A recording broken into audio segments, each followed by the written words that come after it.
Good evening मेरे प्यारे बच्चों। आप सभी प्यारे बच्चों का स्वागत है आपके अपने परिवार फ्यूचर ऑनलाइन क्लासेस के एप्लीकेशन के ऊपर। मेरे प्यारे बच्चे, मैं आपको बताना चाहूंगा आज से आपकी क्लासेस जो है अब आपको रेगुलर मोड में मिलना शुरू हो गई है। मैं आपको बता दूं आज के क्लास में हम आपके जो है पेपर आपका F3 के यूनिट थर्ड के ऊपर बात करने वाले हैं। तो आप सभी लोगों से निवेदन है कि आप लोग फटाफट सेशन को ज्वाइन कर लेंगे। मेरे प्यारे बच्चे, क्या मेरी आवाज आपको प्रॉपर सुनाई दे पा रही है? सभी को नमस्कार, सत श्री अकाल, आदाब सभी को। मेरे प्यारे बच्चे, आप सभी लोग फटाफट सेशन को ज्वाइन कर लीजिए। जी हाँ, करुणा कुमारी, निधि कुमारी, मधु कुमारी, नीतू विष्ट, सबको गुड्डी, सभी को स्वागत है। रूमा खातून, सभी मेरे प्यारे बच्चों का स्वागत है। और जैसे मैं आपको बता दूं कि आज से आपकी क्लासेस अब शुरू हो गई है और जितने भी आपके डाउट है वो आपके क्लियर कर दिए जाएंगे। कल 24 से 48 घंटों के भीतर आपके सारे डाउट क्लियर हो जाएंगे और फिर हम जो है क्लास आपके रेगुलर मोड में लेना शुरू करेंगे। मेरे प्यारे बच्चे, मैं आपको बता दूं कि आज की क्लास में मैं आपको बता दूं मेरे प्यारे बच्चे कि आज हम जो है शुरू करने वाले हैं पेपर आपका जो है F3, जिसके यूनिट थर्ड की शुरुआत करेंगे, जिसके यूनिट थर्ड की बात करेंगे। इसमें आपका क्या है कि यूनिट 1 और यूनिट 2 आपका हो चुका है। यूनिट 1 और यूनिट आपका जो है मेरे प्यारे बच्चे आपका यूनिट 2 जो है हो चुका है। आज हम लोग जो है बात करने वाले हैं आपके पेपर F3 के यूनिट थर्ड के ऊपर मेरे प्यारे बच्चे। जी हाँ, सभी प्यारे बच्चों को जी हाँ, सभी प्यारे बच्चों का स्वागत है। चलिए तो अब हम क्लास के ऊपर बढ़ते हैं और एक एक चीजों को बड़ी बारीकी से समझते हुए आगे बढ़ेंगे।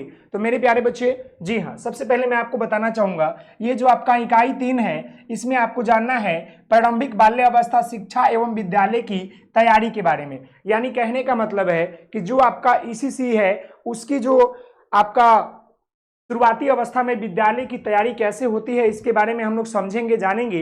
एक एक चीजों को हम लोग समझेंगे और जानेंगे। तो मेरे प्यारे बच्चे, मैं आपको बता दूं कि ये जो आपका पेपर आपका F3 का यूनिट 3 है, जिसमें जो है प्रारंभिक बाल्य अवस्था शिक्षा एवं विद्यालय के तैयारी के बारे में जानना और आपका जो है पढ़ना है मेरे प्यारे बच्चे। तो एक एक चीजों को हम यहाँ पर बात करेंगे। जैसे यहाँ पर आप देखिएगा तो यहाँ पर आज का जो हमारा टॉपिक है वह यह है कि प्रारंभिक विद्यालय में प्रारंभिक बाल्य अवस्था देखभाल और शिक्षा ईसीसी के विस्तार का अर्थ और आधार क्या होता है, इसके बारे में हम लोग जानेंगे और समझेंगे। सबसे पहले मेरे प्यारे बच्चे, जी हाँ, वीडियो चल रहा है मेरे प्यारे बच्चे, लाइव क्लास है मेरे प्यारे बच्चे, लाइव क्लास है।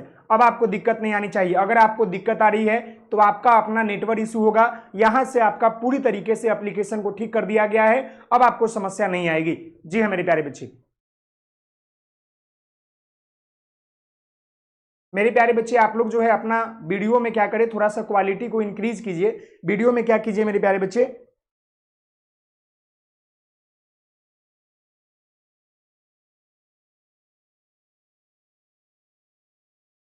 अभी भी बच्चों को नहीं आ रहा है करने।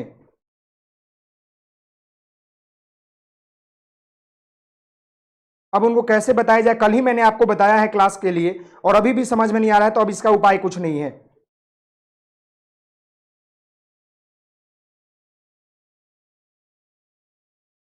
आप लोग करते कुछ नहीं है, बस केवल मैसेज करते रहते हैं। एग्जाम के बारे में सब कुछ आपको बताया जाएगा, आपको टेंशन नहीं लेना है। क्लियर है? आप टेंशन मत लीजिए, सब कुछ आपको बताया जाएगा। आज हम जो बात करने वाले हैं ये आपका जो पेपर आपका F3 का यूनिट थर्ड है, जिसमें आप सभी लोगों को प्रारंभिक बाल्यावस्था शिक्षा एवं विद्यालय की तैयारी के बारे में जानना है। तो हम इस वीडियो में, अरे सब दे रहा होगा, अब क्या प्रॉब्लम आ रही है? रोज मैं प्रॉब्लम ही ठीक करते रहूंगा।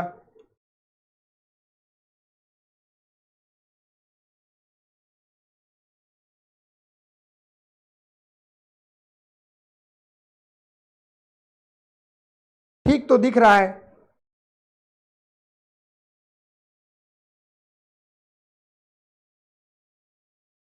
अरे बाबू, अब अपना क्वालिटी देखते रहिए। नेटवर्क आपका जितना अच्छा चलेगा उतना अच्छा दिखेगा। यहाँ पर क्वालिटी बढ़िया है, आप देखिए आपका नेटवर्क इशू होगा।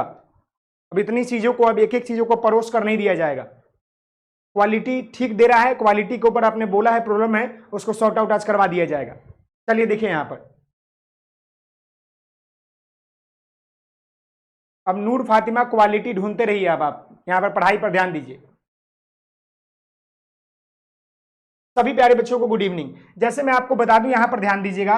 सबसे पहले हम यहां पर बात क्या करने वाले हैं कि प्रारंभिक बाल्यावस्था देखभाल और शिक्षा। समझ गए मेरे प्यारे बच्चे, ध्यान दीजिएगा।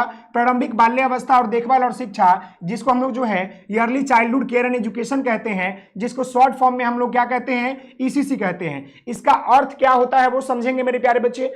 तो ईसीसी का जो अर्थ होता है वह 3 से 8 वर्ष तक के बच्चों की देखभाल, शिक्षा, स्वास्थ्य, पोषण तथा समग्र विकास के लिए होता है। यानी early childhood care and education की हम लोग जो है,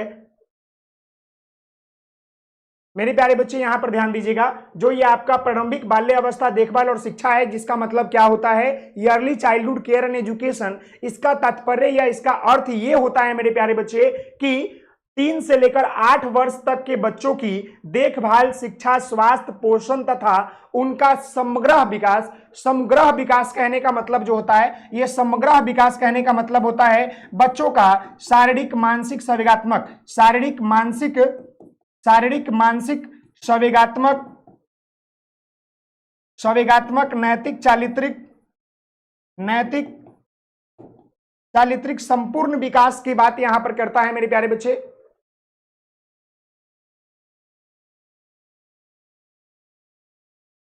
बाबू आज भी बारिश हो रही है, लाइट तूफान भी है, लेकिन अब आपकी क्लास चलेगी रेगुलर, टेंशन मत लीजिए। यहां ध्यान दीजिएगा, ये आप समझ गए कि जो ये आपका early childhood care and education का जो मतलब होता है यह होता है कि 3 से लेकर 8 वर्ष तक के बच्चों के देखभाल, शिक्षा, स्वास्थ्य एवं पोषण तथा उनके समग्र विकास। समग्र विकास कहने का मतलब होता है उनका शारीरिक, मानसिक, संवेगात्मक, नैतिक, चारित्रिक। समझ गए? जी हां, क्लियर है। अब यहां पर ध्यान दीजिएगा, जब प्रारंभिक विद्यालय में ईसीसी को जोड़ा जाता है तो इसका उद्देश्य जो है बच्चों के विद्यालय के वातावरण के लिए तैयार करना होता है। यानी early childhood care and education की बात कर रहे हैं, जहां पर हम बात कर ले कि आखिरकार जो ये विद्यालय की तैयारी कैसे होती है, तो मैं आपको बता दूं मेरे प्यारे बच्चे, early childhood care and education में जब बच्चों को विद्यालय की तैयारी के लिए जोड़ी जाती है तो उसमें विद्यालय जाने से पहले बच्चों के संपूर्ण चीजों को ध्यान में रखते हुए एक ऐसा वातावरण का निर्माण किया जाता है जहां बच्चे बेहतर तरीके से आकर अपने स्टडी को अच्छे तरीके से पढ़ाई कर सके, और उनको एक ऐसा माहौल दिया जाता है जहां उनको देखभाल, शिक्षा, स्वास्थ्य, पोषण और उनके संपूर्ण विकास के ऊपर जो है बारे में बात किया जाए। समझ गए मेरे प्यारे बच्चे? जी हां। अब अमृता गिरी आप भर सकते हैं, कोई दिक्कत नहीं है, सीटेट आप अपियरिंग में डाल सकते हैं। जी हां, सबका वीडियो क्लियर है। जिनका भी प्रॉब्लम है अपना नेटवर्क इशू ठीक कीजिए, और आज दिक्कत आ रही है तो आज क्लास कर लीजिए, कल से कुछ और दिक्कत नहीं आएगी। अब आप लोग दिक्कत को ही लेकर बैठिएगा तो बाद में हम ही को बोलिएगा। तो ये बातें आप समझ गए मेरे प्यारे बच्चे। अगर आपसे ईसीसी के बारे में पूछेगा, early childhood care and education के बारे में, तो आप बता दीजिएगा कि early childhood care and education का तात्पर्य होता है 3 से लेकर 8 तक के बच्चों के संपूर्ण विकास के बारे में बात करता है, जहां पर उनका शिक्षा, स्वास्थ्य, देखभाल और उनका जो है पोषण आदि के बारे में बात करता है। उसी प्रकार मेरे प्यारे बच्चे क्या है कि जो आपका प्रारंभिक बाल्यावस्था शिक्षा एवं विद्यालय की तैयारी है, उसके बारे में मैं आपको बता दूं कि आखिरकार ईसीसी की बात करते हैं मेरे प्यारे बच्चे, ईसीसी की बात करते हैं। ईसीसी में विद्यालय की तैयारी, विद्यालय की तैयारी के बारे में बात कर ले तो मेरे बउआ आप ध्यान दीजिएगा। यहां पर देखिए, हम सभी लोगों को मालूम है मेरे प्यारे बच्चे कि ईसीसी में 3 से 8 वर्ष तक के बच्चों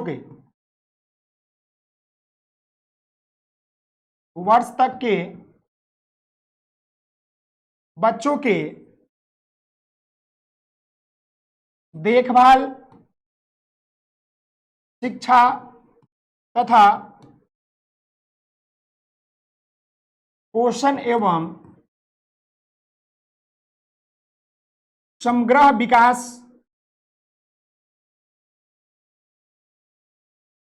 विकास को ध्यान में रखा जाता है। साथ ही साथ आप इसमें यह भी लिख सकते हैं मेरे प्यारे बच्चे, जी हां, ईसीसी में विद्यालय की तैयारी के बारे में बात कर ले तो यहां पर लिखेगा मेरे प्यारे बच्चे कि ईसीसी में विद्यालय की बेहतर तैयारी की जाती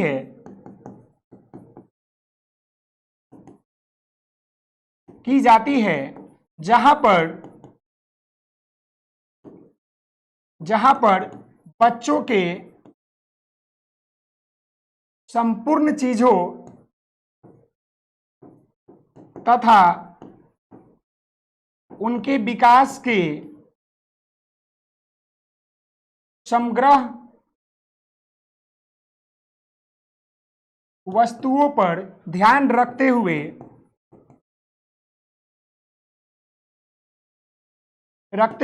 एक बेहतर वातावरण तथा विद्यालय परिवेश का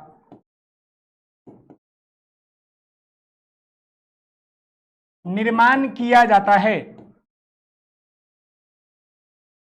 समझ गए? बेहतर परिवेश का निर्माण किया जाता है।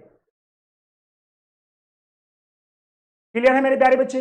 ये बातें आप समझ गए कि जो ये आपका ईसीसी में 3 से लेकर 8 वर्ष के बच्चों के देखभाल, शिक्षा तथा पोषण एवं समग्र विकास को ध्यान में रखा जाता है, जहां पर क्या होता है कि ईसीसी में विद्यालय को बेहतर तैयारी की जाती है, जहां पर बच्चों के संपूर्ण चीजों का और उनके विकास के समग्र वस्तुओं पर ध्यान रखते हुए एक बेहतर वातावरण का और एक बेहतर पर्यावरण का निर्माण किया जाता है, ताकि बच्चों का विकास जो है बेहतर तरीके से किया जा सके। तो ये बातें आपको क्लियर हो गई मेरे प्यारे बच्चे? ये बातें आपको क्लियर हो गया कि बच्चों का बेहतर तरीके से क्या किया जाता है, तो विकास किया जाता है। क्लियर है बाबू? गर्मी भी बहुत ज्यादा है मेरे प्यारे बच्चे।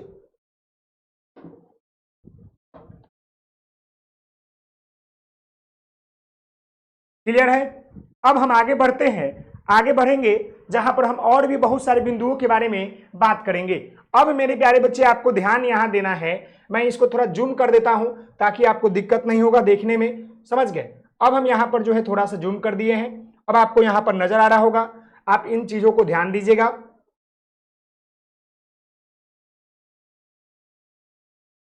देखिए मेरे प्यारे बच्चे, अब हम यहां पर जो है बात जो करने वाले हैं, जी हां, अब हम यहां पर जो बात करने वाले हैं, यहां पर ईसीसी में विस्तार के मुख्य अवधारणा क्या है इसके बारे में जानेंगे। यानी yearly childhood care and education में विस्तार क्या है, आखिरकार बच्चों का जो समग्र विकास होता है उसमें किन किन पहलुओं का विकास होता है इसके बारे में जानेंगे। समग्र विकास के अंतर्गत उनका शारीरिक, मानसिक, संवेगात्मक, नैतिक, चारित्रिक, भावनात्मक, यानी प्रारंभिक शिक्षा में देखभाल एवं उनका रख रखाव के बारे में हमको जानना रहता है, पढ़ना रहता है। तो मेरे प्यारे बच्चे यहां पर ध्यान दीजिएगा, पहला ऑप्शन यहां पर क्या है, समग्र विकास की अवधारणा। आखिरकार ये जो पॉइंट यहां पर लिखा गया है, समग्र विकास की अवधारणा, कहने का मतलब होता है बच्चों का संपूर्ण विकास, बच्चों के संपूर्ण क्षेत्रों का विकास,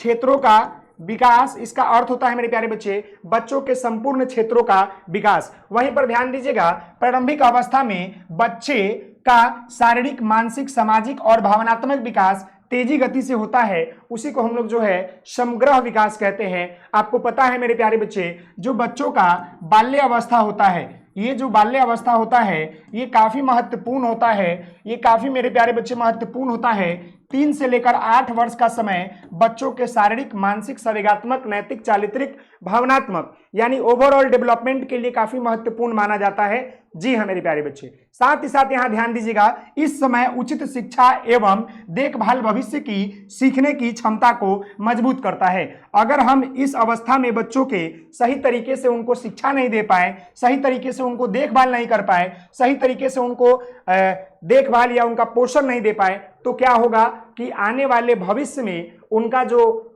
सीखने की क्षमता है, जो लर्निंग करने की क्षमता है, जो उनका एक्विजिशन या लर्निंग की क्षमता है, जी हाँ, तो उसको दिक्कत आ जाएगी। इसलिए जब भी आप बच्चों को समग्र विकास की बात करते हैं तो ये बातें जान लीजिए कि उनका जो 3 से लेकर 8 वर्ष का जो समय होता है काफी महत्वपूर्ण होता है। इन समय के भीतर क्या होता है, उनका विकास जो है मेरे प्यारे बच्चे काफी तीव्र गति से होता है, जहां पर उनका शारीरिक, मानसिक, संवेगात्मक, नैतिक, चारित्रिक, भावनात्मक, ओवरऑल डेवलपमेंट की बात होती है। जी हाँ मेरे प्यारे बच्चे, पुष्पाराज ये क्लास आपका जो है लाइव है, रिकॉर्डेड नहीं है। अब आपकी सारी क्लासेस लाइव मिलेगी, सुबह आपको रिकॉर्डेड मिलेगी। क्लियर है? जी हाँ, आगे बढ़ते हैं। ये बातें समझ गए तो कि आखिरकार बच्चों का समग्र विकास का मतलब क्या होता है। अब हम इसमें जो है हमने जो बात किया ईसीसी के विस्तार रूप में, तो इसको एक एक करके समझेंगे। तो उसके बाद यहां पर आपका दूसरा जो पॉइंट आता है मेरे प्यारे बच्चे, विद्यालय तैयारी, यानी कि स्कूल के जो आपका रीडलेंस होता है, यानी बच्चों को जब ईसीसी में जो early childhood care and education होता है, इसमें क्या होता है, समय आपका 3 से लेकर 8 वर्ष दिया होता है। काफी महत्वपूर्ण पीरियड होता है, काफी जो है मेरे प्यारे बच्चे महत्वपूर्ण समय होता है। कारण क्या है महत्वपूर्ण समय होने का, क्योंकि बच्चों का समग्र विकास होता है, समग्र जो है विकास होता है। साथ ही साथ जो है शुरुआती अवस्था में बच्चे जो होते हैं, शुरुआती अवस्था में बच्चे जो है क्या होते हैं, विद्यालय के लिए तैयारी होते हैं, विद्यालय जाने के लिए आपको तैयार होते हैं, समझ गए, विद्यालय जाने की तैयारी करते हैं। उसको भी ध्यान में रखते हुए आपको यहां पर समझना है मेरे प्यारे बच्चे। जी हाँ, तो यहां पर ध्यान दीजिएगा, ये जो विद्यालय तैयारी जिसको हम लोग जो है स्कूल रीडलेंस बोलते हैं, बच्चे विद्यालय के नियम, भाषा, अनुशासन और गतिविधियों को समझने लगते हैं। इसमें वो कक्षा 1 में आसानी से समायोजित हो पाते हैं। यानी कहने का मतलब है जब early childhood care and education को हम बेहतर तरीके से देखभाल करेंगे, बच्चों का शुरुआती अवस्था में उनको शिक्षा देंगे। अब देखिए आपके घर में एक छोटा बच्चा है, जब वो विद्यालय जाता है तो विद्यालय जाने से पहले किड्जी स्कूल हो या जो आपका प्राथमिक विद्यालय हो, वहां पर जब बच्चे जाते हैं तो उससे पहले बच्चों को घर पर ही उनको बहुत सारी चीजें सिखा दी जाती है, ताकि बच्चों को आगे चल के दिक्कत नहीं हो, बच्चे बेहतर तरीके से स्कूल को क्या कर सके, एडजस्ट कर सके। नहीं तो आप देखते हैं कितने ऐसे बच्चे होते हैं जिनको शुरुआती अवस्था में ध्यान नहीं दिया जाता है, तो बच्चे जब विद्यालय जाते हैं तो वहां पर रोते हैं, चिल्लाते हैं, तो उससे उनको दिक्कत आने लगती है। समझ गए मेरे प्यारे बच्चे।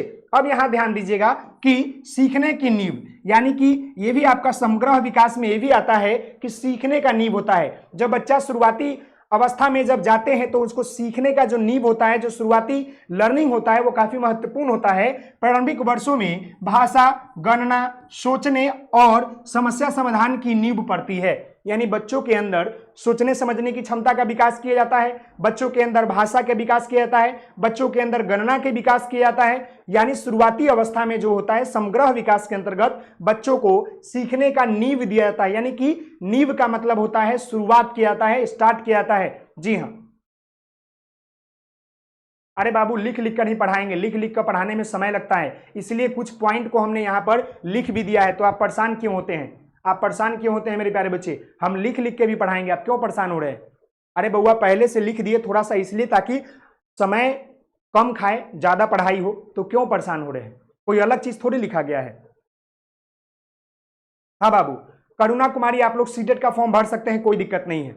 चलिए, तो ये बातें समझ गए, सीखने का नींव क्या होता है। उसके बाद जो होता है आपका समान अवसर, यानी बच्चों को हम लोग जो है सीखने के लिए क्या करते हैं, समान अवसर देते हैं। जब हम बच्चों को समान अवसर देंगे तब बच्चे जो है जाकर बेहतर तरीके से सीखेंगे। जैसे सभी बच्चों को समान शिक्षा और विकास का मतलब अवसर मिलता है, विशेषकर वंचित वर्ग के बच्चों को। यानी कहने का मतलब है कि समग्र विकास में जो ईसीसी की आपकी शुरुआती अवस्था में जो विद्यालय की तैयारी होती है, उसमें बच्चों को किस किस चीजों के ऊपर ध्यान दिया जाता है, तो बच्चों के जो है विद्यालय तैयारी पर ध्यान दिया जाता है, सीखने के ऊपर ध्यान दिया जाता है, समान अवसर दिया जाता है। समझ गए।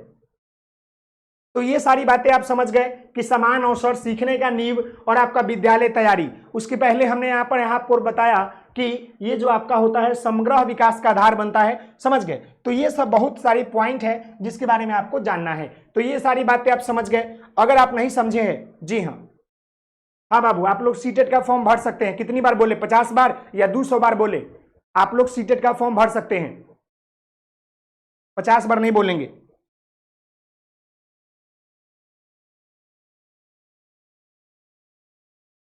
जी हाँ मेरे प्यारे बच्चे।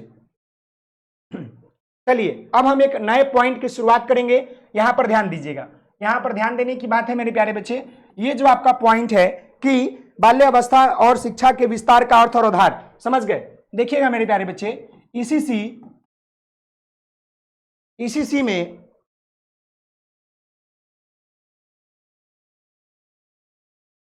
ईसीसी में आपका जो पॉइंट है,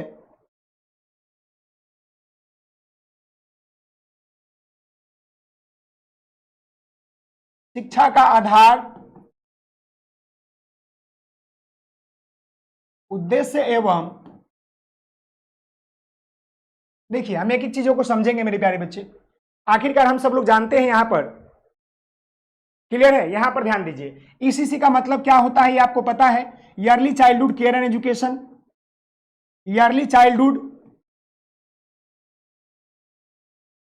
केयर एंड एजुकेशन, जो कि काफी महत्वपूर्ण होता है। 3 से लेकर आपका 8 वर्ष तक के बच्चों का संपूर्ण समग्र विकास किया जाता है। समग्र जो है मेरे प्यारे बच्चे विकास किया जाता है। वहीं पर बात कर ले शिक्षा का, तो शिक्षा का मतलब क्या होता है मेरे प्यारे बच्चे, तो शिक्षा का तात्पर्य सीखने सिखाने की प्रक्रिया होती है।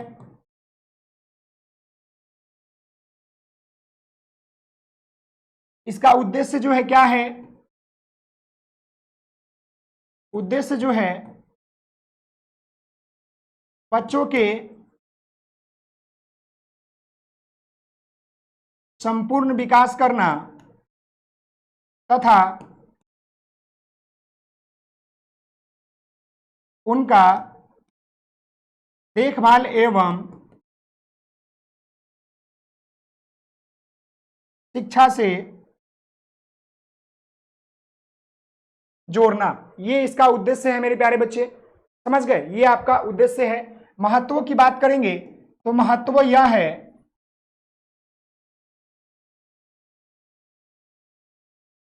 बच्चों के समग्र विकास होते हैं। बच्चों के क्या होते हैं? समग्र विकास होते हैं।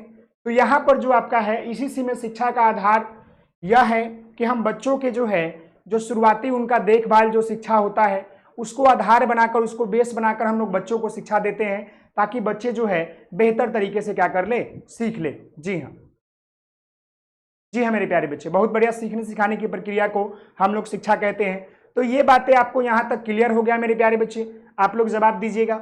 आगे बढ़ते हैं, तो आगे हम लोग यहां पर जानेंगे क्या, तो दूसरे पॉइंट के बारे में समझेंगे, दूसरे पॉइंट के बारे में जानेंगे।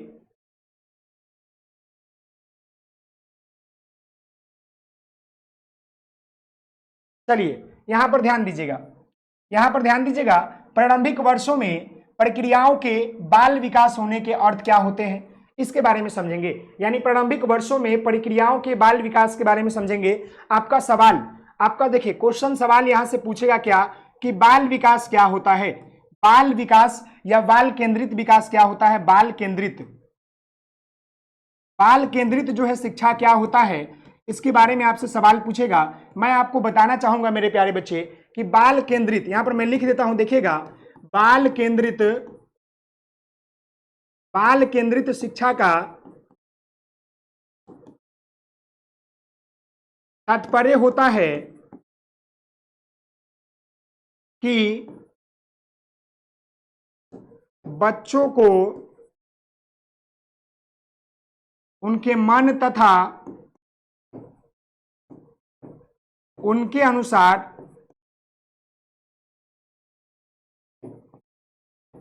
शिक्षा दी जाए।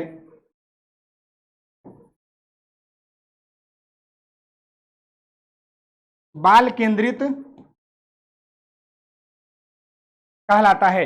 यानी कहने का मतलब है मेरे प्यारे बच्चे कि बाल केंद्रित, बाल केंद्रित कहने का मतलब होता है कि बालक के अकॉर्डिंग, बालक के मन के अकॉर्डिंग, बालक के उनके सोचने समझने और उनके सीखने की क्षमता के अकॉर्डिंग जब हम बच्चों को पढ़ाते हैं या जब हम बच्चों को ज्ञान देते हैं या जब हम बच्चों को शिक्षा देते हैं, वह क्या कहलाता है, आपका बाल केंद्रित शिक्षा कहलाता है। बस एक लाइन में याद रखिए, बाल केंद्रित का तात्पर्य होता है बच्चों के मन के अकॉर्डिंग शिक्षा देना, वही आपका बाल केंद्रित कहलाता है। अब हम इसके जो है विशेषता के बारे में, इसकी आवश्यकता के बारे में, इसके महत्वों के बारे में समझेंगे। तो यहां पर ध्यान दीजिएगा, सबसे पहले ये बाल केंद्रित का मतलब क्या होता है, बाल केंद्रित का अर्थ क्या होता है, इसके बारे में सबसे पहले आप लोग ध्यान दीजिए। तो मेरे प्यारे बच्चे, बाल केंद्रित शिक्षा में शिक्षण का केंद्र बच्चा होता है। इसमें बच्चों के रुचि, आवश्यकता, क्षमता और अनुभव के अनुसार जो है शिक्षा दी जाती है। यानी बाल केंद्रित में बच्चों को जो शिक्षा दी जाती है मेरे प्यारे बच्चे, वह बच्चों के मन के अनुसार, बच्चों के रुचि के अनुसार, बच्चों की आवश्यकता के अनुसार, बच्चों के जो है क्षमता के अनुसार और बच्चों के अनुभव के अनुसार क्या किया जाता है, शिक्षा दिया जाता है उसी को, जी हाँ, अंशु प्रिया आपका मैसेज आ रहा है, कोई दिक्कत नहीं है।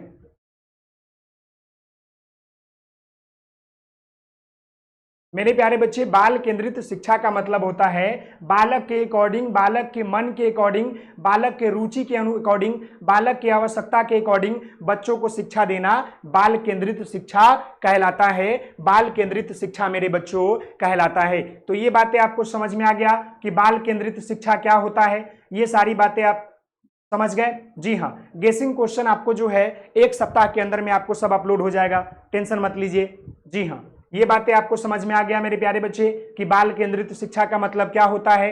कि बाल केंद्रित का अर्थ होता है बच्चों के मन के अकॉर्डिंग शिक्षा देना, बच्चों के अनुसार देना, बच्चों के रुचि आवश्यकता एवं उनके जो है क्षमताओं के अनुसार शिक्षा देना बाल केंद्रित शिक्षा कहलाता है।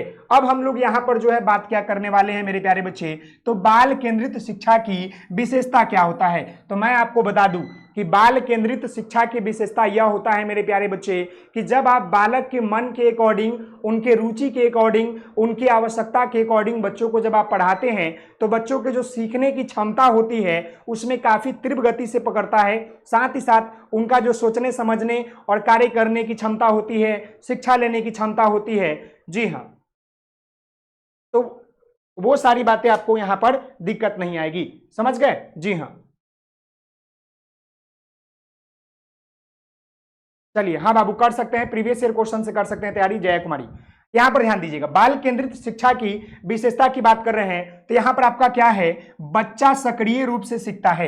यानी जब हम बच्चों के मन के अकॉर्डिंग पढ़ाएंगे, जब हम बच्चों के रुचि के अकॉर्डिंग पढ़ाएंगे तो बच्चा जो होता है सक्रिय रूप से यानी पूरी तरीके से एक्टिव रूप से वो क्या करता है, सीखता है। दूसरी बात मेरे प्यारे बच्चे, शिक्षक जो होते हैं मार्गदर्शन की भूमिका निभाते हैं। बाल केंद्रित में क्या होते हैं, टीचर जो होते हैं केवल वो रास्ता दिखाते हैं, उस पर बच्चा खुद चलता है, अपने मन के अकॉर्डिंग क्या करता है, वो कार्य को करता है, शिक्षा को ग्रहण करता है, जिसके माध्यम से उनका रुचि और उनकी आवश्यकता, उनकी क्षमता का डेवलपमेंट बेहतर तरीके से होता है। दूसरी बात मेरे प्यारे बच्चे, खेल, गतिविधि और अनुभव द्वारा सीखने का मौका मिलता है। यानी बाल केंद्रित में बच्चों को जो है खेल खेल में विभिन्न गतिविधियों के माध्यम से और बच्चों के अनुभव के माध्यम से शिक्षा दी जाती है ताकि बच्चे जो है बेहतर तरीके से शिक्षा प्राप्त करे और चीजों को सीखे और वो जाने। ये बातें क्लियर है। जी हाँ, पूजा कुमारी आपका कमेंट नहीं जाता है तो ठीक है, नहीं जाना चाहिए, सब कमेंट आता है, आप क्यों परेशान होते हैं। यहां ध्यान दीजिएगा, बच्चों की जिज्ञासा का महत्व दिया जाता है। यानी कि जो बाल केंद्रित शिक्षा होता है इसमें बच्चों की जिज्ञासा, जिज्ञासा कहने का मतलब होता है उनके मन, रुचि, आवश्यकता, उनकी क्षमता, उनका जिज्ञासा क्या है, सीखने के ललक क्या है, उसका भी जो है क्या होता है मेरे प्यारे बच्चे, यहाँ पर उसका महत्व जो है दिया जाता है। तो कहने का मतलब है मेरे प्यारे बच्चे, ये बाल केंद्रित शिक्षा जो है बच्चों की शिक्षा एक महत्वपूर्ण जो है केंद्रित शिक्षा है जहां पर बच्चों के मन, रुचि, आवश्यकता और उनकी क्षमता के अकॉर्डिंग जो है उनको शिक्षा दी जाती है। साथ ही साथ मेरे प्यारे बच्चे, जी हाँ, व्यक्तिगत विभिन्नताओं का सम्मान किया जाता है। यानी कि हम सभी लोगों को मालूम है मेरे प्यारे बच्चे कि प्रत्येक तरह के बच्चे होते हैं। कोई बच्चा जल्दी सीख जाता है, कोई बच्चा लेट से सीखता है, कोई बच्चा पढ़ने में तेज होता है, कोई बच्चा मध्यम होता है। तो इसमें क्या होता है, बच्चों के अकॉर्डिंग जब उनके रुचि और उनकी क्षमताओं के अकॉर्डिंग बाल केंद्रित शिक्षा दी जाती है तो इसमें बच्चों के जो व्यक्तिगत विभिन्नताएं होती है, जो सीखने की क्षमताएं होती है या जो व्यक्तिगत विभिन्नताएं होती है उनका भी जो है सम्मान किया जाता है। जी हाँ, क्लियर है मेरे प्यारे बच्चे, ये बातें आप समझ गए। जी हाँ, तो व्यक्तिगत विभिन्नताओं का सम्मान किया जाता है। तो ये बातें आपको क्लियर हो गया, बाल केंद्रित का मतलब क्या होता है, बाल केंद्रित शिक्षा की आवश्यकता क्या होती है। अब हम लोग जो है कुछ और महत्वपूर्ण बिंदु इसमें जानेंगे जो कि इससे जुड़ा हुआ है, जहां पर आप देखिएगा कि बाल केंद्रित शिक्षा का आखिरकार महत्व क्या है। अभी हमने यहां पर जाना कि बाल केंद्रित शिक्षा क्या होता है, बाल केंद्रित शिक्षा का विशेषता क्या है, ये देख लिए। सक्रिय रूप से बच्चे भाग लेते हैं, साथ ही साथ आपका मार्गदर्शन की भूमिका टीचर निभाते हैं, बच्चों के खेल, अनुभव और गतिविधि के माध्यम से सीखने का मौका मिलता है, बच्चे काफी जिज्ञासु होते हैं और बच्चों की जो व्यक्तिगत विभिन्नता होती है उसको क्या होता है मेरे प्यारे बच्चे, ये तरीके से उनको शिक्षा दी जाती है। अब हम यहाँ पर जो है बाल केंद्रित शिक्षा का महत्व के बारे में जानेंगे कि आखिरकार बाल केंद्रित शिक्षा का महत्व क्या है। तो आप इसमें लिखिएगा कि बाल केंद्रित शिक्षा का महत्व जो है क्या है, निम्नलिखित है। अब क्या क्या है उसके बारे में हम लोग जानेंगे, समझेंगे। जी हाँ, तो यहां पर ध्यान दीजिएगा, यहां पर ध्यान दीजिएगा, बच्चों में आत्मविश्वास बढ़ता है। यानी जो बाल केंद्रित शिक्षा बच्चों को दी जाती है उससे यह होता है कि बच्चों का जो मनोबल होता है, बच्चों का जो आत्मविश्वास होता है, बच्चों का जो आत्मविश्वास जो होता है वो क्या होता है, बढ़ता है। दूसरी बात यह मेरे प्यारे बच्चे कि बच्चों जो होते हैं वो आनंद पूर्वक या रुचिमय तरीके से या आनंददायी तरीके से सीखते हैं, और बच्चे जो होते हैं मेरे प्यारे बच्चे कि सीखना उनके लिए आनंददायी हो जाता है, क्योंकि यहाँ पर हम बच्चों के मन के अकॉर्डिंग, बच्चों के अकॉर्डिंग शिक्षा देने का काम करते हैं, जिसके माध्यम से क्या होता है, बच्चे रुचि पूर्वक, आनंद पूर्वक, अपने मन के अनुसार, अपने क्षमता के अनुसार, अपने अनुभव के अनुसार वो सीखते हैं। और टीचर को भी जो है हमेशा यह ध्यान देना चाहिए कि हम जब भी कोई चीज पढ़ाते हैं वह बाल केंद्रित होनी चाहिए, बच्चों के अकॉर्डिंग होनी चाहिए। अगर बच्चे नहीं समझ पा रहे हैं तो हम दूसरी तरीका से पढ़ाएंगे, ऐसा नहीं कि केवल हम पढ़ा के चले जाए, बच्चे समझे ही नहीं, तो वो हमारा बाल केंद्रित नहीं होता है, वो हमारा शिक्षक केंद्रित होता है कि शिक्षक आए पढ़ाकर चले गए। लेकिन बाल केंद्रित में क्या होता है, संपूर्ण बच्चों को ध्यान में रखते हुए, उनके मन का ध्यान में रखते हुए, उनकी आवश्यकताओं को ध्यान में रखते हुए, उनकी क्षमताओं को ध्यान में रखते हुए, उनके रुचि को ध्यान में रखते हुए शिक्षा दी जाती है, वही आपका जो है बाल केंद्रित शिक्षा कहलाता है। जी हाँ, जी हाँ, अंशुप्रिया सीटेट की क्लास आपका जो है 1 जुलाई से शुरू हो जाएगी, जून से, जून के बाद 1 जून से शुरू हो जाएगी। जी हाँ, चलिए देखिएगा यहाँ पर रचनात्मक और सोचने की क्षमता विकसित होती है। यानी जब बच्चे जो होते हैं मेरे प्यारे बच्चे बाल केंद्रित शिक्षा को ग्रहण करते हैं तो बच्चों का जो रचनात्मक होता है, जो उनके सोचने समझने की क्षमता होती है, रचना करने की क्षमता होती है, साथ ही साथ जो उनके सोचने की क्षमता होती है उसका विकास होता है। बच्चे बेहतर तरीके से क्रिएटिविटी डेवलपमेंट करते हैं, बच्चे जो होते हैं समस्या समाधान करते हैं, बच्चे जो होते हैं सोचने समझने की। जी हाँ, अपियरिंग में आपका 2026 होगा मेरे प्यारे बच्चे, क्योंकि आप लोग अपियरिंग 2026 में है। क्लियर है? तो आप लोग अपियरिंग 2026 डालिएगा। क्लियर है ये बातें मेरे प्यारे बच्चे? अब यहां पर ध्यान दीजिएगा, बच्चे स्वतंत्र रूप से कार्य करना सीखते हैं। यानी बाल केंद्रित, बाल केंद्रित कहने का मतलब ही होता है बालक को केंद्र में लेकर शिक्षा देना। देखिएगा, इसको एक और आप वर्ड लिख सकते हैं कि बाल केंद्रित का, यहां पर नोट पॉइंट में आप लिख लीजिएगा मेरे प्यारे बच्चे, बाल केंद्रित का तात्पर्य, बाल केंद्रित का तात्पर्य होता है बालक को केंद्र में रखकर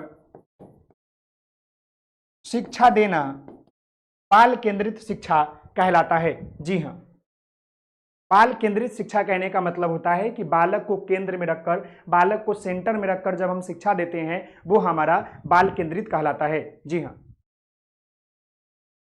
क्लियर है बाबू? जी हाँ, यहां पर ध्यान दीजिएगा, उदाहरण स्वरूप में बातों को समझिएगा तो है चित्र बनाना, कहानी सुनना, समूह गतिविधि और खिलौना से सीखना। ये सब क्या है? बाल केंद्रित शिक्षा का ये महत्वपूर्ण जो है क्या है, विधि है, जिसके माध्यम से बच्चों को बेहतर तरीके से सिखाया जाता है। जी हाँ, क्लियर है मेरे प्यारे बच्चे?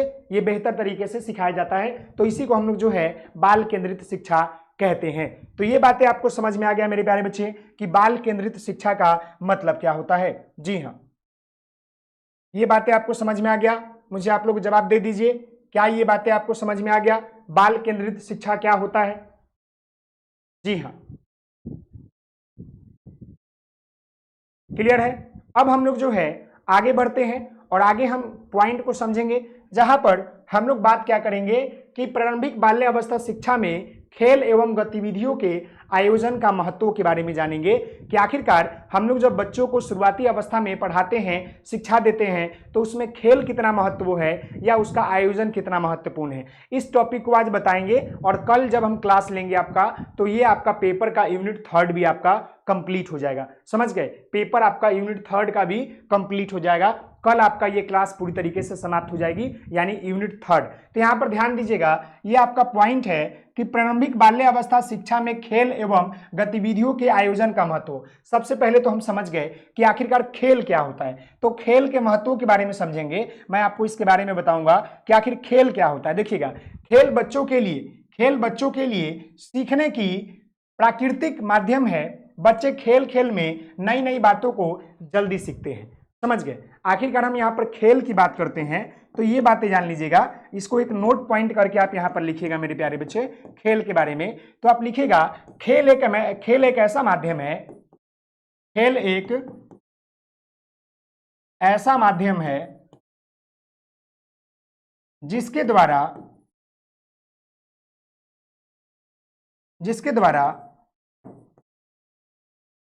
शिक्षक बच्चों को कठिन से कठिन अवधारणा तथा ज्ञान को आसानी तरीके से देते हैं तथा खेल खेल में ही बच्चों के शारीरिक एवं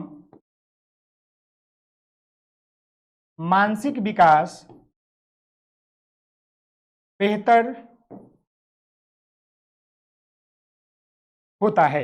यानी कहने का मतलब है मेरे प्यारे बच्चे, खेल एक ऐसा माध्यम है जिसके द्वारा शिक्षक बच्चों को कठिन से कठिन अवधारणा तथा ज्ञान को यानी कंसेप्ट को आसानी तरीके से देते हैं तथा खेल ही खेल में यानी खेल खेल में ही बच्चों के शारीरिक एवं मानसिक विकास बेहतर होता है। समझ गए? मानसिक और शारीरिक विकास जो है बच्चों का बेहतर होता है। जब बच्चे खेलते हैं तो खेलने के दौरान वो दौड़ते हैं, गिरते हैं, पड़ते हैं, उठते हैं। वहां पर बहुत तरीके से नियम कानून, बहुत तरीके के शिक्षण विधि और शिक्षा का भी प्रयोग किया जाता है, जिसके माध्यम से क्या होता है, उनका विकास जो है बेहतर तरीके से होता है। तो हम कह सकते हैं कि एक शिक्षक जो होते हैं बच्चों को खेल खेल में ही क्या करते हैं, बेहतर तरीके से पढ़ाते हैं।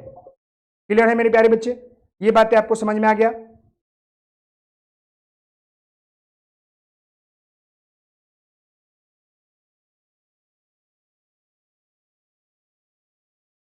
थोड़ा सा समय दीजिएगा, इतने न कॉल आते हैं ना।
थोड़ा सा रुकिएगा बाबू, इतनी समस्याएं आ रही है कि इन समस्याओं को दूर करना ही मुश्किल हो गया है।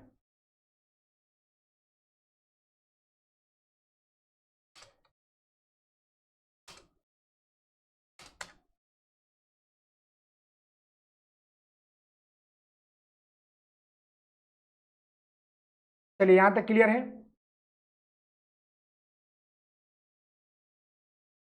यहां तक क्लियर है बाबू? ये बातें समझ गए कि खेल क्या होता है? चलिए, यहां ध्यान दीजिएगा। अब हम लोग जो है यहां पर बात क्या करेंगे, खेल एवं गतिविधियों के लाभ के बारे में बात करेंगे कि आखिर खेल खेल में बहुत तरीके से लाभ क्या होता है और बहुत तरीके से क्या इसकी समस्याएं आती है, इसके बारे में हम लोग जो है बात करेंगे। तो मेरे प्यारे बच्चे, मुझे आप लोग थोड़ा सा समय दे दीजिएगा। इतने ने बच्चों का कॉल मैसेज आ रहा है कि मैं पूरी तरीके से परेशान हो गया हूं।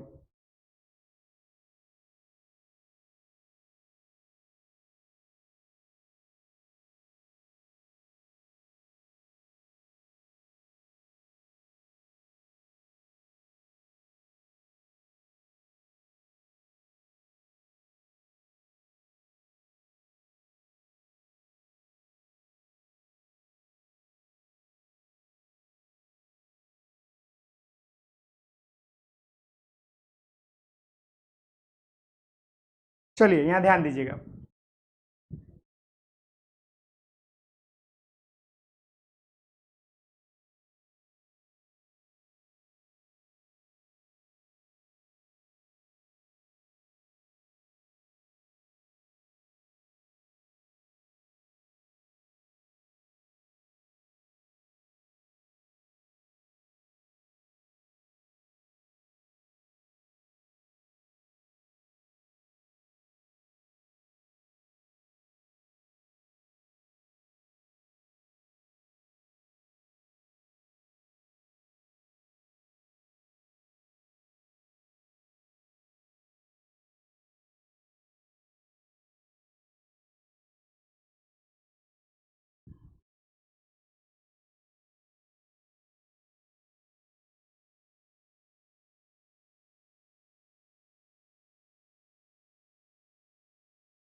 ठीक है मेरे प्यारे बच्चों, आज की क्लास को हम यहीं पर समाप्त करेंगे। थोड़ी सी प्रॉब्लम आ रही है, इतने बच्चे परेशान कर रहे हैं, इसका कोई जोर नहीं है, आप लोगों को करने भी नहीं आ रहा है।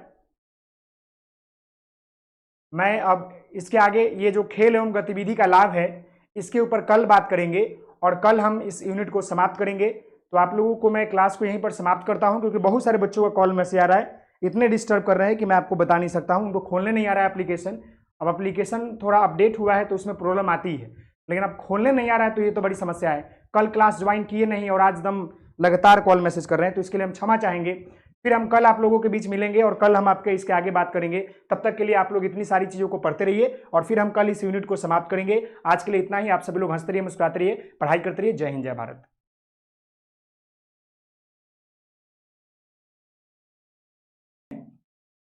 तो आप तरह तरह के एक्टिविटी के माध्यम से करवा सकते हैं। अब ये पॉइंट नंबर आप देखिएगा, यूनिट नंबर 3 है, ये भी हमने आपको पढ़ाया है। तो आप पहला प्रश्न देखिएगा, प्रारंभिक वर्षों में प्रक्रियाओं में बाल केंद्रित होने का क्या अर्थ है? बाल केंद्रित शिक्षण से आप क्या समझते हैं, वर्णन करें। देखिए एक लाइन में हम इसको हम 1000 बार भी आज तक बता दिए होंगे कि बाल केंद्रित शिक्षण का मतलब होता है कि हम शुरुआती अवस्था में जो बच्चों की प्रारंभिक वर्ष है, जो शुरुआती अवस्था है, जो ईसीसी की पाठ्यचर्या है, उसमें हमको ध्यान रखना है कि हम बच्चों को बाल केंद्रित शिक्षा दें, क्योंकि बच्चों के बाल केंद्रित शिक्षा देने के माध्यम से ही बच्चों का बेहतर विकास होता है। बाल केंद्रित शिक्षा कहने का मतलब होता है यह मतलब कि शुरुआती अवस्था में बच्चों के मन के अकॉर्डिंग, बच्चों की रुचि के अकॉर्डिंग, बच्चों की आवश्यकता के अकॉर्डिंग हम उसका पाठ्यचर्या का निर्माण करें और उनके अकॉर्डिंग ही हम जो है शिक्षा दें, तब जाकर जो है बच्चे सीख पाएंगे। वही बात है, प्रारंभिक वर्षों में प्रक्रियाओं के बाल केंद्रित होने का तात्पर्य यह है कि हम बच्चों के मन के अनुसार, बच्चों के रुचि के अनुसार,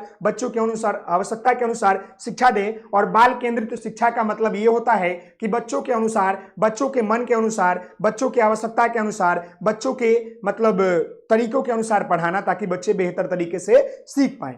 अगला सवाल यहां पर दूसरा नंबर है, प्रारंभिक बाल्यावस्था शिक्षा में खेल एवं गतिविधियों की आयोजन के महत्व को रेखांकित करें। यानी कि शुरुआती अवस्था में, प्रारंभिक बाल्यावस्था शिक्षा में शुरुआती अवस्था में जब हम बच्चों को शिक्षा देते हैं तो उसे कई प्रकार के खेल खिलवाते हैं, कई प्रकार की गतिविधि करवाते हैं। तो क्यों करवाते हैं मेरे प्यारे बच्चे, मैं आपको बता दूं, शुरुआती अवस्था में बच्चे जो होते हैं काफी चंचल होते हैं, उनको पढ़ने में कठिनाइयां आती है। इसलिए शिक्षक क्या करते हैं कि तरह तरह की गतिविधि और तरह तरह के खेल के माध्यम से उनको विषय वस्तु की जानकारी देते हैं, उनको कठिन से कठिन कंसेप्ट को बताने का काम करते हैं, ताकि बच्चे जो है खेल खेल में आनंद पूर्वक, रुचि पूर्वक तरीकों से क्या कर सके, तो वो अपना विकास कर सके, वो अपना जो है शिक्षा को बेहतर कर सके। तो खेल एवं गतिविधि का आयोजन करना बहुत महत्वपूर्ण है, क्योंकि इसके माध्यम से बच्चों का शारीरिक मानसिक विकास भी होता है, साथ ही साथ उनको सोचने समझने तर्क करने की क्षमता का विकास होता है, समस्या समाधान करने की क्षमता का विकास होता है, और उनको शिक्षा में भी रुचि आती है और बहुत कुछ जो है वह बेहतर तरीके से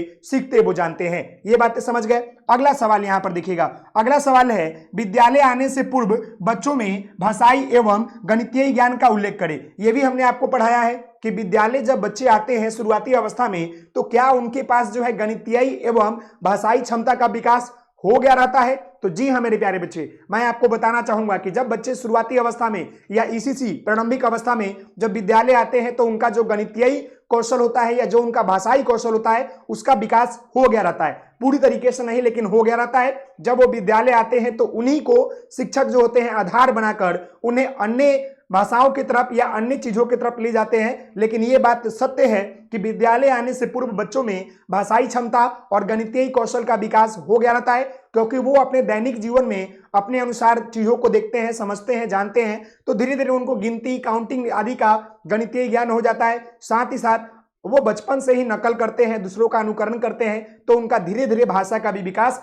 हो जाता है। और जब बच्चे विद्यालय आते हैं उससे पहले ही वह बोलना शुरू कर देते हैं, उनके पास शब्द होता है, उनके पास कुछ वाक्य होते हैं, वह सही तरीके से अपना भाषा का प्रयोग करना शुरू कर देते हैं। तो मेरे प्यारे बच्चे, ये सवाल नंबर आपका 4 है।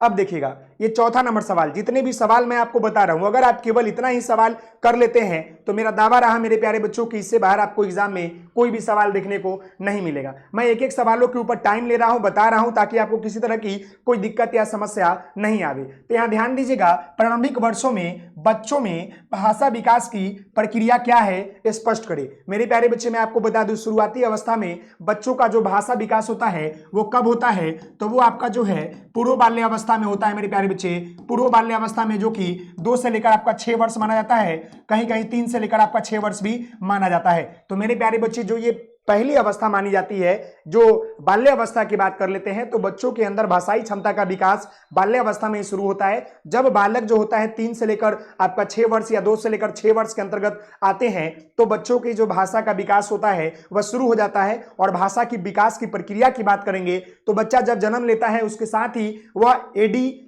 यानी कि एक्वाडिशन डिवाइस को लेकर यह नॉम चोम्स्की का कहना है कि बच्चा जन्मजात जो है भाषाई क्षमता को लेकर ही विकसित होता है, लेकिन जब वो बच्चा जन्म ले लेता है, जब वो अपने परिवार के साथ, माता पिता के साथ, परिवार पड़ोस या जो समाज में रहना शुरू कर देता है, तो वो दूसरों की बातों को नकल करके, सुन करके, देख करके, नकल करके, अनुकरण करके धीरे धीरे सीखना शुरू कर देता है। लेकिन ये बात स्पष्ट है कि बच्चों की भाषा की क्षमता का धीरे धीरे विकास जो होता है वो बचपन से ही होता है, लेकिन जैसे ही बाल्य अवस्था में आते हैं वो शब्दों का प्रयोग करना शुरू कर देते हैं। तो इसके बारे में आपको लिखना है। अगला है, ये भी आपका इंपॉर्टेंट है और ये हमने आपको बताया है कि सूक्ष्म और स्थूल गति कौशल के मध्य जो है अंतर स्पष्ट करें। देखिए, सूक्ष्म कहने का मतलब होता है क्या? सूक्ष्म मतलब कि सूक्ष्म यानी फाइन मोटर डेवलपमेंट, और ये स्थूल कहने का मतलब है ग्रॉस। सूक्ष्म कौशल कहने का मतलब होता है कि छोटी मांसपेशियों का विकास होना, वहीं पर स्थूल गति कौशल कहने का मतलब होता है बड़ी मांसपेशियों का विकास होना। ये जो है शारीरिक विकास के महत्वपूर्ण जो है एक भाग है, जहां पर हमने आपको बताया था कि स्थूल गत्यात्मक कौशल क्या होता है और सूक्ष्म गत्यात्मक कौशल क्या होता है। आप लिख सकते हैं कि ये भाषा बच्चों के जो है शारीरिक विकास के भाग है, जहां पर हम देख पाते हैं कि शारीरिक विकास के 2 टर्मों में बांटा गया है। पहला आपका जो है, एक आपका सूक्ष्म है, दूसरा आपका जो है स्थूल है। सूक्ष्म गति कौशल किसे कहते हैं? तो सूक्ष्म गति कौशल कहने का मतलब होता है कि बच्चों का छोटी मांसपेशियों का विकास होना, जैसे उंगलियों का, हाथों का हिलना डुलना। लेकिन वहीं पर हम ग्रॉस मोटर डेवलपमेंट यानी कि जो आपका स्थूल गति कौशल है, इसमें क्या होता है, बच्चों के बड़ी मांसपेशियों का विकास होता है, जैसे उनका पैर का मांसपेशियों का विकास होना, चलना, कूदना, दौड़ना, ये सब आपका जो है क्या है मेरे प्यारे बच्चे? तो ये जो है आपका है स्थूल और सूक्ष्म गति कौशल है। क्लियर है?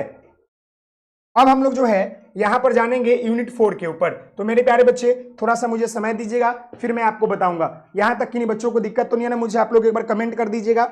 जी हाँ, यहां तक किन्हीं बच्चों को दिक्कत तो नहीं है ना? बहुत बढ़िया। एक एक चीजों को हम बताएंगे, आप टेंशन मत लीजिएगा, ताकि आपको किसी तरह की कोई दिक्कत या समस्या नहीं होगी। समझ गए मेरे प्यारे बच्चे? तो चलिए अब हम लोग जो है आगे बढ़ते हैं और आगे जानेंगे यूनिट 4 के ऊपर। तो मेरे प्यारे बच्चे आप यहाँ ध्यान दीजिएगा। जी हाँ, यहाँ पर ध्यान दीजिएगा, यूनिट 4 की बात कर रहे हैं। तो यूनिट 4 में आप ध्यान देने की बात यह है मेरे प्यारे बच्चे कि बाल विकास के विभिन्न आयामों का वर्णन करें। प्रारंभिक वर्षों में बच्चों के विकास के विभिन्न आयाम जो है एवं अधिगम सीखने का उल्लेख करें। यानी देखिएगा, ये बोला है कि बाल विकास के विभिन्न आयाम, यानी बालक का जब विकास होता है प्रारंभिक वर्षों में, तो उसका विभिन्न आयाम होता है, जैसे कि उनका शारीरिक विकास, मानसिक विकास, संवेगात्मक विकास, नैतिक विकास, चारित्रिक विकास, तो सर्वांगीण विकास, ये सब चीजों के बारे में आपको लिखना है। साथ ही साथ बताना है मेरे प्यारे बच्चे कि विकास के विभिन्न आयाम एवं अधिगम सीखने का उल्लेख करें। यानी विकास का जो आयाम होता है वो जैसे जैसे विकसित होता है, बच्चों का जो सीखने का क्रम होता है या जो सीखने का तरीका होता है, वैसे वैसे ही वो क्या होता है मेरे प्यारे बच्चे, विकसित होने लगता है। तो आप इसके बारे में आप लिख लीजिएगा। ये सवाल आप अगर नहीं समझ में आए तो गूगल की भी सहायता से लिखकर आप लिख सकते हैं, तो आपको परेशान नहीं होना है। अगला सवाल, दूसरा नंबर सवाल मेरे प्यारे बच्चे ये है आपका यूनिट 4 का कि प्रारंभिक बाल्य अवस्था देखभाल एवं शिक्षा में बच्चों का अवलोकन के माध्यम से आकलन कैसे करें। यानी कहने का मतलब है कि शुरुआती अवस्था में हम बच्चों का अवलोकन कैसे करें और आकलन कैसे करें। इसके बारे में मैंने आपको नहीं बताया है, लेकिन मैं आपको बता दूं, अवलोकन और आकलन का मतलब होता है जांचना। यानी शुरुआती अवस्था में जब बच्चे विद्यालय में जाते हैं तो हम उनकी देखभाल का या हम उनकी शिक्षा का आकलन या अवलोकन कैसे करें, हम कैसे पता लगाएं कि कौन सा बच्चा जो है क्या सीखा है, कितना सीखा है, कैसे सीख रहा है। तो हम इसके लिए बहुत तरीके का उपाय कर सकते हैं। हम उनसे सवाल पूछ सकते हैं, वार्ता कर सकते हैं, टेस्ट ले सकते हैं, ऑब्जेक्टिव करवा सकते हैं, गेम खिलवा सकते हैं, सवाल पूछ सकते हैं, बुक स्टडी करवा सकते हैं। ऐसे कई प्रकार की चीजें हैं जिसके माध्यम से हम ये पता लगा सकते हैं कि शुरुआती अवस्थाओं में जो बच्चों ने शिक्षा को लिया उसे वो बच्चे सीख रहे हैं कि नहीं सीख रहे हैं। तो उसका अवलोकन और आकलन हम लोग कर सकते हैं। अवलोकन और आकलन का मुख्य उद्देश्य यह होता है कि हम जानना चाहते हैं कि जो हमने बच्चों के ऊपर काम किया क्या बच्चा सीखा या नहीं।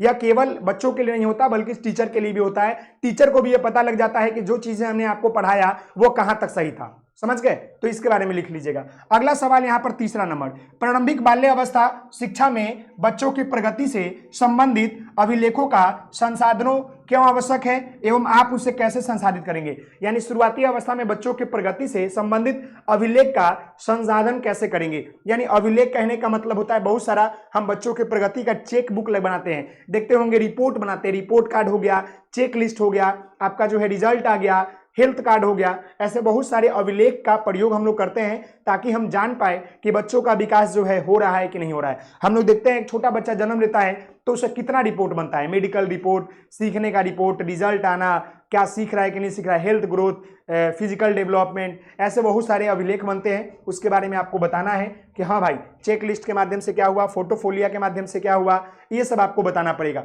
समझ गए? अगला देखिएगा, अगला यहां पर ध्यान दीजिएगा। अगला ये सवाल आपका इंपॉर्टेंट है मेरे प्यारे बच्चे, ये आपसे पूछेगा ही पूछेगा, विशेष आवश्यकता वाले बच्चे से क्या अभिप्राय है। यदि शाला पूर्व केंद्र में विशेष आवश्यकता वाला बच्चा आता है तो ऐसे में बाल देखभाल कार्यकर्ता अध्यापक की क्या भूमिका होगी। मेरे प्यारे बच्चे ये सवाल आपसे पूछ रहा है कि विशेष आवश्यकता वाले बच्चे अगर विद्यालय में आते हैं तो इस केस में शुरुआती अवस्था जो आपका प्रारंभिक बाल्य अवस्था देखभाल और शिक्षा होता है तो उसमें जो विद्यालय के जो देखभाल करने वाले लोग होते हैं या जो विद्यालय के टीचर होते हैं या जो विद्यालय की प्रिंसिपल होते हैं या कार्यकर्ता होते हैं उसकी क्या भूमिका होगी। तो सबसे पहले तो आपको ये जानना पड़ेगा कि अगर कोई विशेष आवश्यकता वाले बच्चे हैं तो इसका मतलब ये है कि वह जो है किसी न किसी बीमारी से ग्रसित है या किसी न किसी मतलब समझिए कि डिसेबल से परेशानी है। तो जब वो बच्चे विद्यालय में आएंगे तो यहाँ पर शुरुआती अवस्था में उनका देखभाल केयर एंड एजुकेशन की बात कर ले तो जो भी विद्यालय के कार्यकर्ता होंगे या जो भी विद्यालय के देखरेख करने वाले लोग होंगे, अध्यापक होंगे, उन सभी लोगों की जो भूमिका होती है वो काफी अत्यंत महत्वपूर्ण हो जाती है क्योंकि हमें उनके ऊपर ज्यादा ध्यान देना पड़ता है विशेषकर जो अन्य बच्चों से। यानी विशेष आवश्यकता वाले जो बच्चे हैं उसके ऊपर ज्यादा थोड़ा केयर करना पड़ता है ताकि उनको दिक्कत नहीं हो, क्योंकि वो बच्चे ऑलरेडी जो है डिसेबल है तो उनको थोड़ा ज्यादा केयर करना पड़ता है। इसीलिए विद्यालय के कार्यकर्ता और शिक्षक से भी या प्रिंसिपल से भी अनुरोध होता है कि हम उसके लिए अनुकूल वातावरण और अनुकूल जो है व्यवस्था बनाएं ताकि उसको किसी तरह की कोई दिक्कत नहीं हो। साथ ही साथ उन लोगों की कार्यकर्ता या जो भी विद्यालय के टीचर या प्रिंसिपल है उनका कार्यभार थोड़ा बढ़ जाता है उनको विशेष प्रकार के मतलब ध्यान देने के लिए। अगला देखिएगा, विशेष आवश्यकता वाले बच्चे से क्या अभिप्राय है, यही सवाल दिखेगा। यदि शाला पूर्ण केंद्र में, सॉरी यही सवाल रिपीट हुआ है, कोई बात नहीं, यही सवाल यहीं पर रिपीट हो गया है, 5 नंबर भी यही सवाल है, समझ गए। 4 और 5, यहां पर 6 नंबर देखिएगा। 6 नंबर सवाल देखिए, ये आपका मतलब कि 5 नंबर होगा इसका। देखिएगा, आकलन एवं मूल्यांकन के बीच क्या अंतर है, तो मैं आपको बता दूं एक लाइन में। देखिए, आकलन का मतलब होता है जांचना, जांचना, वहीं पर मूल्यांकन का मतलब होता है मूल्य प्लस अंकन, मूल्य प्लस अंकन, यानी कि नंबर देके जांचना। ये देखिए दोनों का मतलब यही होता है कि जांचना और परखना, लेकिन आकलन जो होता है वो हमेशा कर सकते हैं। आकलन क्या होता है, बस एक लाइन में समझिएगा कि जब कोई टीचर जो है जब आपको पढ़ाता है और पढ़ाने के दौरान मैं अगर सवाल पूछ लिया वो आपका आकलन कहलाता है, और जो साल के अंत में जो आपका एग्जाम होता है फाइनल वो आपका मूल्यांकन होगा, क्योंकि वहां पर मूल्य प्लस अंकन, वहां पर आपको मूल्य, आपके मूल्य के अनुसार आपको वहां पर नंबर दिया जाता है। लेकिन आकलन में क्या होता है, केवल टीचर और स्टूडेंट को जांचा जाता है कि क्या हमने जो पढ़ाया वो आपको समझ में आया कि नहीं। तो आप लिख सकते हैं कि आकलन एक ऐसी प्रक्रिया है जो कि शिक्षण कार्य के दौरान पता किया जाता है, वहीं मूल्यांकन जो है साल के अंत में होता है जो कि एक बृहद क्षेत्र होता है। क्लियर है, और दोनों का उद्देश्य जो होता है बच्चों के प्रगति का विकास को जांचना होता है। क्लियर है मेरे प्यारे बच्चे, इसके बारे में लिखिएगा।